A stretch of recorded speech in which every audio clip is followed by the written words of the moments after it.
As an American and as an Army veteran, it's sad to see us attacked by our fellow citizens. Conservative media will not show you this clip. If they do, I'll pay you $100.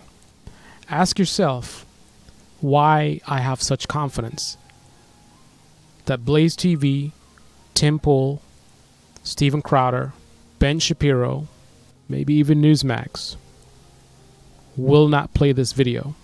How would I know that? What do I know that you don't know? This is a captain of the Capitol Police, former military. Did blue life matter? It was approximately 1:30 in the afternoon. I was home eating with my 10-year-old, spending time with him before what I knew would be a long day, when a fellow captain contacted me and told me things were bad and that I needed to respond in. I literally dropped everything to respond to work that day early. Hit the like button and smash that bell. I arrived within 15 minutes and I contacted dispatch to ask her what active scenes we had.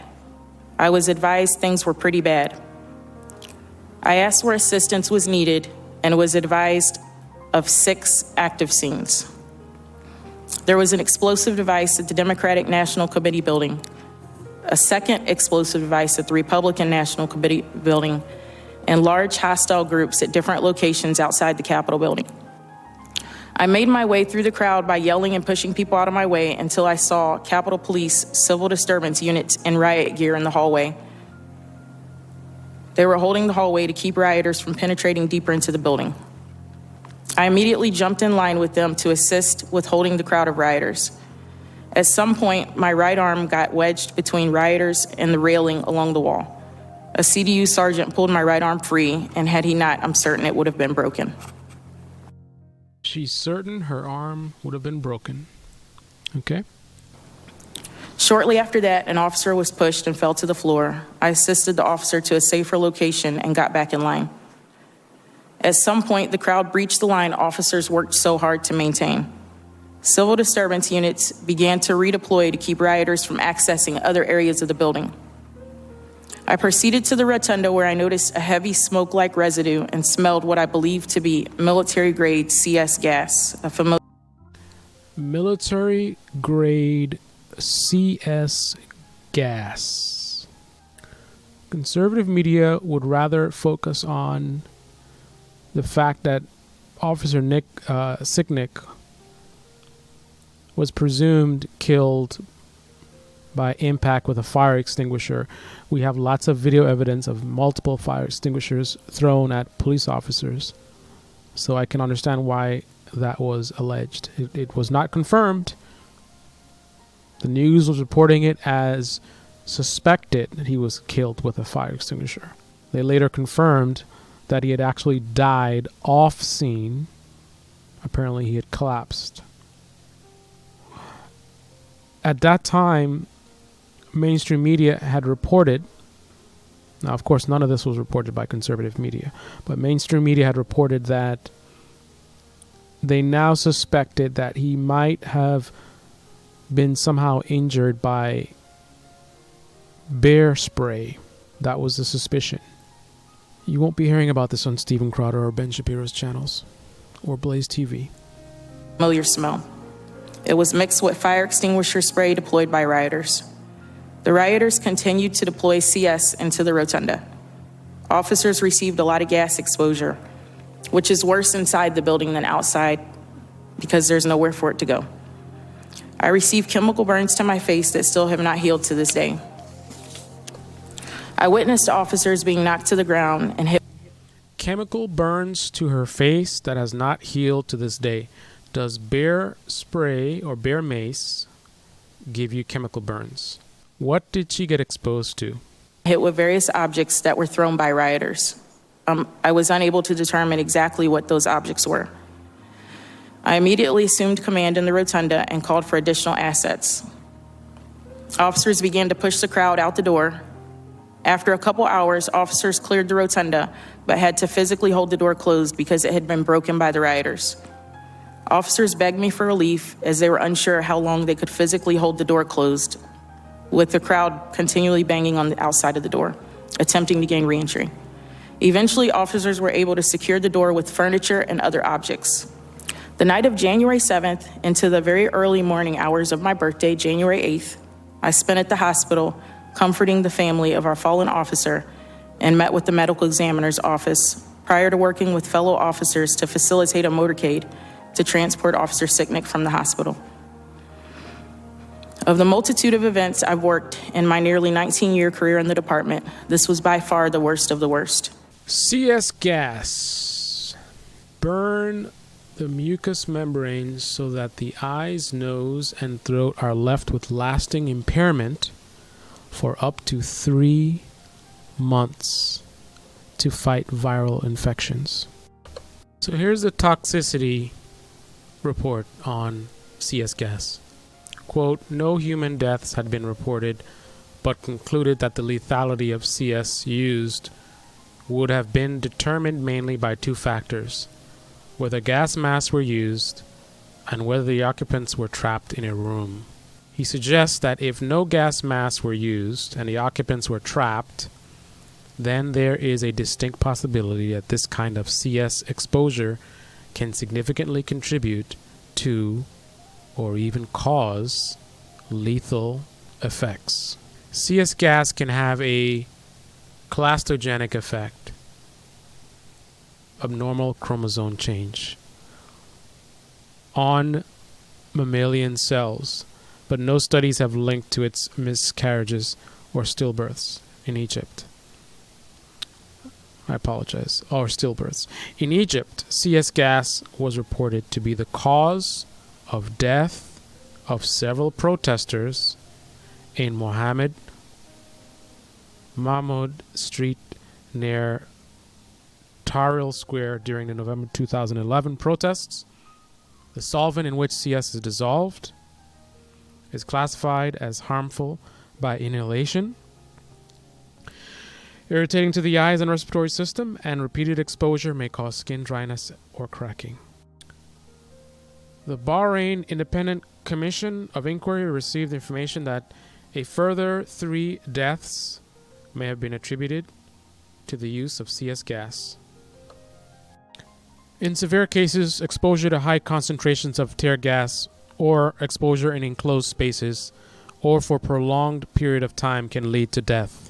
Even with the relatively milder CN gas, which comes in a liquid form, has caused death and injury. A single CN gas canister was set off in a room. The man was exposed for 30 minutes before being taken into custody. He died 12 hours later of acute pulmonary edema, accumulation of fluid in the lungs. A nationwide survey by the Office of Public Safety discovered 3 other similar cases. Following inhalation of lethal amounts, animals died from severe airway damage 12 to 24 hours post-exposure. And here they're talking about the CN gas. Death generally occurred hours after initial exposure, and post-mortem findings were those of severe airway damage, similar to that seen in animals. After receiving lethal amounts of CS by inhalation, animals died 12 to 24 hours later. And apparently you can buy it online, and that's what it looks like. Face mask and reveals the physical cost of the insurrection. I received chemical burns to my face that still have not healed to this day. Captain Mendoza, an Army vet, described the rioters' violent tactics. It was mixed with fire extinguisher spray deployed by rioters. The rioters continued to deploy CS into the rotunda. Officers received a lot of gas exposure, which is worse inside the building than outside because there's nowhere for it to go. Mendoza spoke movingly of her colleague officer Brian Sicknick, who lost his life after he was hit by bear spray. The night of January 7th into the very early morning hours of my birthday, January 8th, I spent at the hospital comforting the family of our fallen officer. She summed up the riots this way. Of the multitude of events I've worked in my nearly 19-year career in the department, this was by far the worst of the worst. As Mendoza testified, there is growing concern that the date of March 4th could be another flashpoint for followers of QAnon and the far right. They actually believe could have had 10 times the amount of people working with us, and I still believe the battle would have been just as devastating. As an American And as an Army veteran, it's sad to see us attacked by our fellow citizens. I'm sad to see the unnecessary loss of life. I'm sad to see the impact this has had on Capitol Police officers. And I'm sad to see the impact this has had on our agency and on our country. And I'm sad that conservative media not only have blood on their hands for spreading this misinformation about this election fraud, which is what led these people to do this attack.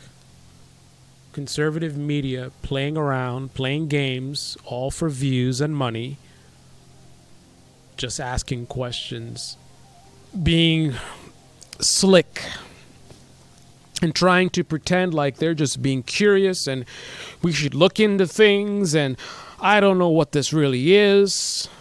Knowingly spreading misinformation that was part of the reason why these people went to the Capitol, why 7 people are dead, and why we have an ongoing threat to this country. So more may die.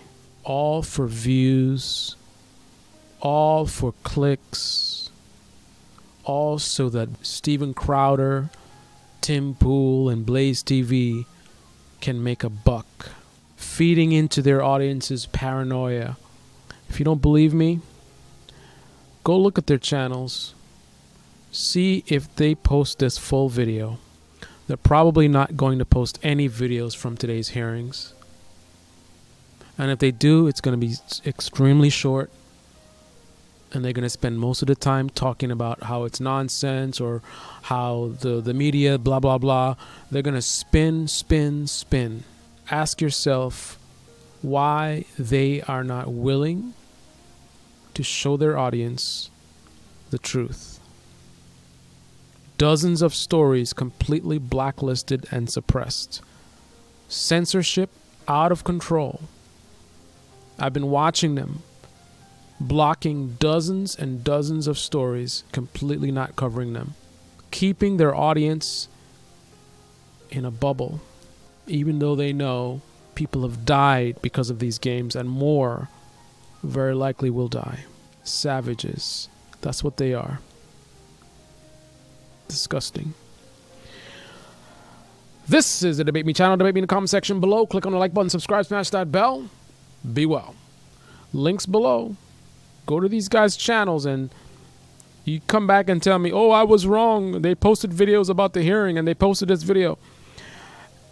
If any one of those YouTubers that I mentioned post this full video on their channel, you guys come back here, let me know. I'll give you $100. I'll put my money where my mouth is. They're not going to show you this. Just like the dozens and dozens of other stories that they refuse to show their audience. This is not a coincidence. This is not by accident.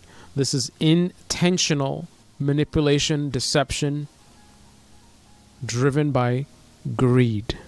Sometimes I get caught up in this stuff and I start thinking conservatives. But it's not about conservatives. And some of these guys might not even be conservatives. In a similar way that you'll have religious pastors that are actually atheists. I gotta remember, this is how media operates. The liberal media does the same stuff. Not as bad, but they do the same stuff. So at the end of the day, this might have nothing to do with political ideology and everything to do with greed.